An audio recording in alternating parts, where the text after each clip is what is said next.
நம்ம கவலைப்பட்டு எதையும் சாதிக்கவே முடியாது. அதைத்தான் இயேசு சொன்னாரு, நீங்க கவலைப்படுறதுனால ஒரு முளத்தை ஏதாவது ஒன்று கூட்ட முடியுமா? விழுந்த மயிரை ஒட்ட வைக்க முடியுமா? ஏதாவது ஒரு முடியை முளைக்க வைக்க முடியுமா? ஒண்ணும் முடியாது. கவலைப்படுறதுங்கிறது கர்த்தருடைய பிள்ளைகளுடைய வாழ்க்கையில இருக்கவே கூடாது. ஆனாலும் பல போராட்டம், நெருக்கம், கவலை சூழ்ந்துதான் நிற்கும். பவுல் சொல்லும்போது சொன்னார்ல, எப்பக்கத்தில நெருக்கப்படுறோம், ஆனா நாங்க ஒடுங்கி போகவே மாட்டோம். இந்த மைண்ட் செட் நமக்கு வந்துடணும். அல்லேலூயா. நெருக்க வரும், தோல்வி வரும், சில நேரத்துல இடரல் வரும், எல்லாமே வரும்.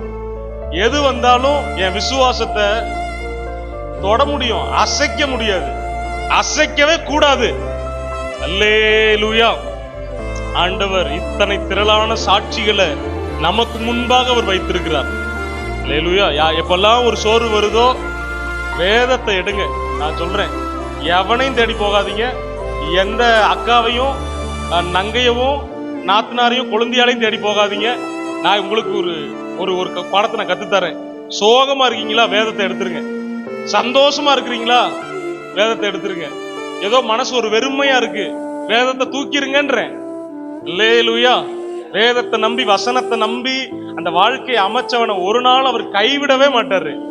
சில சோர்வு மனசுல இருக்கிறத நான் ஆவியில உணர்றேன். சிலருக்கு இருக்கிறத எல்லாத்தையும் தூக்கி போட்டுருங்க. ராஃபா நம்ம கூட இருக்கிறாரு, பரிகாரி நம்ம கூட இருக்கிறாரு, யெகோவா ஈரே நம்ம கூட இருக்கிறாரு. என்ன தோத்து போயிட்டோம், என்ன வாழ்க்கை முடிஞ்சு போச்சு, இனிமேல தான் ஆரம்பம். வரமாட்டீங்க பாத்தீங்களா? சொல்லுங்க ஒரு ஆமென். இனிமேல் தான் ஆரம்பம். நீங்க எப்ப ஆண்டவருடைய சமூகத்துக்கு வந்தாலும் சொல்லுவார், புதிய காரியத்தை செய்ய போறேன் பாரு. ஆண்டவர் என்னைக்காவது சொல்லியிருக்கிறாரா நீங்க ஆண்டவர் சமூகத்துக்கு வந்து அழுகுறீங்க, இதோ பழைய காரியத்தை செய்யறேன்னு சொல்லியிருக்காரா? நீங்க எப்ப வந்தாலும் புது காரியம் தான், எப்ப வந்தாலும் புதிய துவக்கம் அப்பா சமூகத்துல தான். அல்லேலூயா.